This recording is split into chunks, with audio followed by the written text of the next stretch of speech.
मार्च 2015 के अंतिम सप्ताह की 24 तारीख को पटियाला की विकास कॉलोनी में एक युवक की लाश मिली थी। लाश के टुकड़े कर एक अटैची में बंद कर दिए गए थे। अटैची का मतलब कि एक पेटी का, और उसे सुनसान जगह पर फेंक दिया गया था। मृतक के कई टुकड़े करने के बाद उसके चेहरे पर ईंट मारकर कुचल दिया गया था। पुलिस ने मुकदमा दर्ज करके लाश की शिनाख्त करवाई तो पता चला कि अटैची में मिली लाश अनिल कुमार नामक युवक की थी।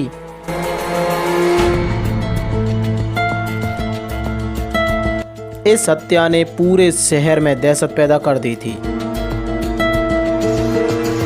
दहशत का कारण यह भी था कि पुलिस को इस तरह लाश कोई पहली बार नहीं मिली थी। सन 1995 से लेकर अब तक इसी तरह पुलिस ने पंजाब के अलग अलग शहरों से करीब 8 लाशें बरामद की थीं, और ये सभी अनसुलझे मामले फाइलों में बंद हो चुके थे। यह ताज़ा मामला भी पहले मिली लाशों की फहरिस्त में शामिल कर लिया गया था, क्योंकि अब से पहले मिली लाशें और अब मिली लाश को देखकर ऐसा लगता था जैसे इन सब का कातिल एक ही रहा है। इन सभी हत्याओं की कार्यप्रणाली एक जैसी थी। अब तक मिली सभी लाशें टुकड़ों में मिली थीं और उन सब के चेहरों पर ईंट मारकर चेहरा बिगाड़ा गया था। इस तरह की हत्याओं का पहला मामला 1995 में लुधियाना में सामने आया था। मृतक का नाम था नंदलाल, और उसकी लाश भी पुलिस को अटैची में बंद टुकड़ों के रूप में मिली थी। अनिल की तरह नंदलाल के चेहरे को भी ईंट मारकर बिगाड़ा गया था। बाद में पुलिस की काफ़ी मशक्क़त के बाद मृतक की पहचान नंदलाल के रूप में हुई थी, पर पुलिस की दिन रात की मेहनत के बाद भी वह कातिल नहीं पकड़ा गया था। अंततः इस केस को अनसुलझा करार देकर बंद कर दिया गया था, और ये केस भी फाइलों में बंद हो गया था। इसके बाद साल 6 महीने में लुधियाना और पटियाला में इसी तरह की लाशें मिलती रहीं, और इन हत्याओं की जांच भी होती रही, पर कातिल को पकड़ना तो दूर की बात है, पुलिस उसका पता तक नहीं लगा पाई। समय के साथ साथ हत्याओं के ये सारे केस फाइलों में बंद कर दिए गए थे। लेकिन अनिल की इस ताज़ा हत्या ने एसपी देहात हरविंदर सिंह विर्क का ध्यान अपनी ओर आकर्षित किया, और उन्होंने इस तरह हुई हत्याओं की सभी फाइलें मंगवाकर उनका बारीकी से अध्ययन करने के बाद हत्यारे को पकड़ने का काम डीएसपी सौरभ जिंदल को सौंप दिया।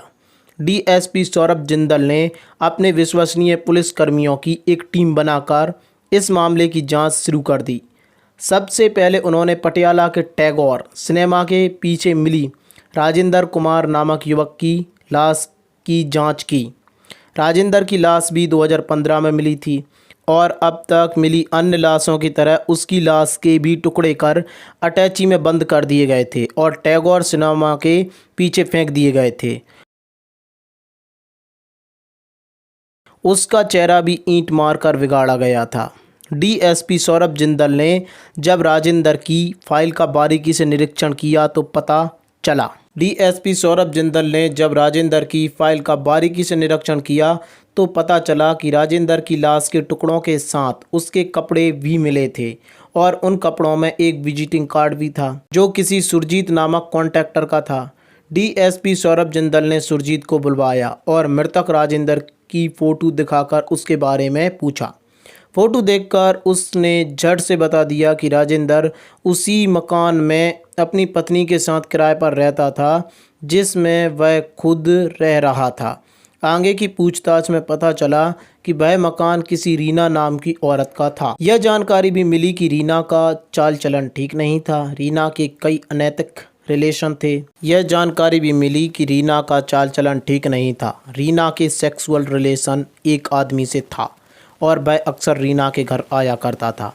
पड़ोसियों के अनुसार रीना का चाल चलन ठीक नहीं था, और रीना उसके इशारों पर नाचती थी।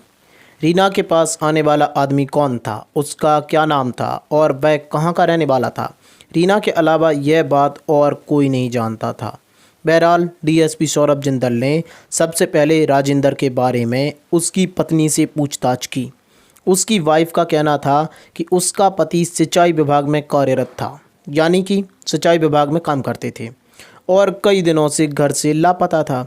आश्चर्यजनक बात ही कि राजेंद्र की पत्नी ने उसके गायब होने की कहीं रिपोर्ट दर्ज नहीं करवाई थी। जांच में यह भी पता चला कि राजेंद्र कुमार भी रीना पर गलत नज़र रखता था। डीएसपी सौरभ जिंदल ने मामले की गहनता से जांच पड़ताल की तो कई बातें सामने आईं जो बड़ी विचित्र और रहस्यमयी थीं। इसलिए जिंदल ने रीना से ही पूछताछ करना उचित समझा। रीना को अपने ऑफिस बुलाकर जब उससे उसके प्रेमी के बारे में पूछा गया तो रीना ने अपने प्रेमी के बारे में कई रहस्य उजागर किए, यानी सीक्रेट साझा किए। उसने बताया कि उसके प्रेमी का नाम जगरूप सिंह था। वह पिछले काफ़ी समय से अपनी मजबूरी के कारण उसके साथ रह रही थी, क्योंकि जगरूप उसे ब्लैकमेल कर रहा है और वह उसे धमकी देकर कई बार कह चुका था कि अगर उसने उसकी बात नहीं मानी तो उसके बारे में किसी से कुछ कहा तो अन्य लोगों की तरह वह उसकी भी हत्या कर देगा और उसकी लाश के टुकड़े टुकड़े कर चील कौओं को खिला देगा। इन सब बातों के अलावा रीना से यह भी पता चला कि 45 वर्षीय जगरूप सिंह बदोबाल लुधियाना का रहने वाला है। बदोबाल में जगरूप कहाँ रहता था, इस बात का रीना को पता नहीं था। डीएसपी सौरभ जिंदल के आदेश पर उनकी पुलिस टीम ने बड़ी मेहनत करने के बाद लुधियाना के बदोबाल में जगरूप का घर ढूंढ निकाला, पर इतनी मेहनत के बाद भी यहाँ भी पुलिस के हाथ निराशा ही लगी। दरअसल जगरूप को किसी तरह से यह सूचना मिल गई थी कि पुलिस ने अब तक हुए ब्लाइंड मर्डर्स की फाइलों को खोलकर नए सिरे से जांच शुरू कर दी और जल्द ही पुलिस उस तक पहुंचने वाली है। इसलिए वह अपने घर बदोबाल से फरार हो गया था। जगरूप की गिरफ्तारी को लेकर पुलिस ने रेड अलर्ट घोषित कर जगह जगह उसकी तलाश में छापेमारी शुरू कर दी। इसी बीच पुलिस को पता चला कि जगरूप लुधियाना के जालंधर बाईपास इलाके में कहीं रह रहा है। दिन रात मेहनत कर पुलिस ने उसका ठिकाना ढूंढ तो लिया, लेकिन पुलिस के वहां पहुंचने से पहले ही वह कहीं फरार हो गया। पुलिस को खाली हाथ पटियाला लौटना पड़ा। अगली बार पुलिस ने रीना से पुनः पूछताछ कर जगरूप के उन सभी ठिकानों को घेर लिया जहां उसके छिपने की संभावना हो सकती थी। अंत में अपने आप को चारों ओर से घिरा देखकर 4 जनवरी 2018 को जगरूप सिंह ने एक व्यक्ति के जरिए सिविल लाइंस थाने में आकर सरेंडर कर दिया। इसी के साथ पिछले कई महीनों से जगरूप और पुलिस के बीच चल रही चूहे बिल्ली के खेल का अंत हो गया। जगरूप सिंह के पिता की मृत्यु उसके बचपन में ही हो गई थी। जगरूप बचपन से ही अय्याश प्रवृत्ति का था और ऐशो आराम की ज़िंदगी जीना चाहता था। बचपन से ही वह स्कूल में हम उम्र और अपनी उम्र की बड़ी लड़कियों की छेड़छाड़ करता था। इसी के चलते उसे स्कूल से निकाल दिया गया था। उम्र के साथ साथ उसकी अय्याशी का शौक़ और भी बढ़ता गया, लेकिन अय्याशी के लिए ढेर सारे पैसों की ज़रूरत थी जो उसके पास नहीं थे। अंततः अपनी ज़रूरतों को पूरा करने के लिए उसने एक रास्ता खोज निकाला। अपने आप को शरीफ और पैसे वाला दिखाकर वह लड़कियों से पहले दोस्ती करता था और बाद में उनकी अश्लील फ़ोटो खींचकर उन्हें ब्लैकमेल करते हुए देह व्यापार के धंधे में धकेल देता था। उनकी कमाई से वह खुद ऐश करने लगा। इस तरह जगरूप ने अनेक लड़कियों की ज़िंदगी बर्बाद की थी। उसके चंगल में फंसने वाली लड़कियों का उससे बच निकलना असंभव था। सन 1994 में जगरूप का बड़ा भाई ऑस्ट्रेलिया चला गया। वह वहाँ टैक्सी चलाने का काम करने लगा। इस काम में उसे अच्छी कमाई होने लगी। जब धंधा जम गया तो उसने अपनी माँ को भी हमेशा के लिए अपने पास ऑस्ट्रेलिया बुला लिया। ऑस्ट्रेलिया जाने से पहले जगरूप की माँ ने एक लड़की देखकर उसकी शादी यह सोचकर कर दी थी कि एक तो उनके ऑस्ट्रेलिया चले जाने के बाद जगरूप का ख्याल कौन रखेगा, दूसरा उनका सोचना था कि शादी के बाद शायद जगरूप की ज़िंदगी में कोई ठहराव आ जाए। पर यह उनकी मात्र भ्रम था। जगरूप को ना सुधरना था और ना ही वह सुधरा, बल्कि प्रतिदिन उसकी अय्याशियाँ और बढ़ती चली गईं। नई नवेली पत्नी के सामने जब जगरूप का घिनौना चेहरा आया तो समझदारी दिखाते हुए वह चुपचाप घर छोड़कर अपने मायके चली गई और उसने दोबारा मुड़कर पति की तरफ कभी नहीं देखा।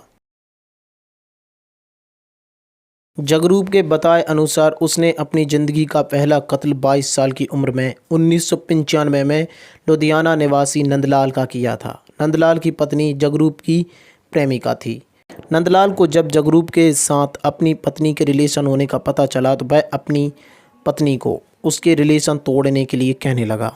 इसी बात को लेकर घर में क्लेश होने लगा और अपनी प्रेमिका के माध्यम से जगरूप को जब नंदलाल के क्लेश करने का पता चला तो उसने बड़ी बेरहमी से उसकी हत्या करने के बाद उसकी लाश के कई टुकड़े किए और चेहरे पर ईंट मारकर उसका चेहरा बिगाड़ दिया। जगरूप के आत्मसमर्पण करने से पहले बीते 23 सालों में भी लुधियाना पुलिस नंदलाल की हत्या की गुत्थी को नहीं सुलझा पाई थी। इस बीच नंदलाल की हत्या के बाद पुलिस को या किसी अन्य व्यक्ति को उसके कार्यकलापों पर संदेह ना हो, उसके लिए दिखावे के तौर पर जगरूप ने ऑटो रिक्शा चलाना शुरू कर दिया था। उसका असली धंधा वही रहा, नाजायज़ रिलेशन आदि। दोस्तों, अगर वीडियो आपको अच्छी लगी हो और ऐसी कहानियाँ इंटरेस्टिंग देखना चाहते हो तो चैनल को सब्सक्राइब कर जाना, और अच्छी लगी हो वीडियो तो लाइक कर देना, और बुरी लगी हो तो डिसलाइक कर देना। आप जो करोगे हम खुशी खुशी उसे एक्सेप्ट करेंगे। Thank you for watching.